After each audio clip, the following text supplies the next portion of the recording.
получается, что все языки произошли от чеченского? Да. Почему? А вот я объясню. Давайте, хороший вопрос.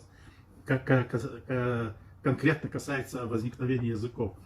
Язык вообще появился при сотворении Адама и Евы. Язык был творцом, создателем, вложен Адама и Еву. Они были говорящие. Этот язык по наследству передавался дальше, дошел до Ноха. Нох — это Ной. При Нохе было распадение языков. Возьмете Библию, почитайте, и во время строительства Вавилонской башни это и произошло. И Ноха язык достался народу Нахчо. Нах — это Ной, Чо — это дом, стома Ноя, то есть его дети. Все люди, конечно, его дети, но все они стали называться по-разному, себя называть. Ну, сколько народностей в мире? Около 5000. Язык этот распался на 5000 народов, 5000 языков. А народ, говорящий на языке Ноха, остался верен этому языку, и говорят, один народ только не захотел создавать для себя свой новый язык, допустим. Русскому языку, допустим, 300 лет. Я считаю, что 300 лет. От 300 до 600. Это Кирилл и Мефодий окончательно поставили точку образования русского языка. Русский язык образовывался греками.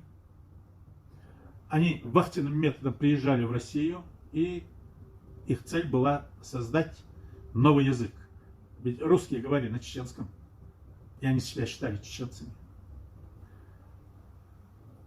Греки технично, искусственно все это перечеркнули, назвали переписчиков истории монахами. Это нет, нахов нету. Себя назвали греками. Г вижу, Ра Божий, К другой. Другие божьи существа. У них там боги, Зевсы, там еще Афродита, Нептун, еще кто-то, под металлом, не под металлом, Вениковы всякие. Да. Конечно, неприятно было видеть мощный, здоровый, отвечающий всем вопросам язык. Вот почему раньше чеченцы назывались хатты. Хат. Спросить. После ха идет ат. Еще они дробители. Да. Это бывшие чеченцы. Ведь чеченцы их назвали только 300 лет назад. Русские назвали от аула. Говорят, нам так говорят, но это не совсем не так. Арабы нас называют шашан. Кабардинцы, дагестанцы тоже нас называют шашан. Чачан есть шашан.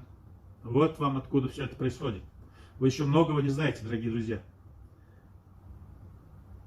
Послушав меня, вы откроете свои глаза на многие вещи, происходившие и над которыми надо подумать. Поэтому я историю не трогаю, а вот историю возникновения языков я вам рассказываю, как это есть. Чеченский язык расшифровывает смысл любого языка. Любые цифры, раз, два, три. Что такое раз? Ра Божья, З процветание. Все, человек начал процветать. Раз пошел отсчет, то пошло и процветание. Понятно вам? Вот такой вот чеченский язык. Чеченский язык получит Нобелевскую премию, я знаю, иншаллах. Дорогие друзья, хочу вам рассказать то, что мне кажется. Что такое математика? Мать. Потом идет ат, дробить. А где есть дроби? В какой науке? Только в математике есть дроби. Вот вам чеченский язык. Чеченский язык – это язык математики. Чеченский язык есть квантовый язык.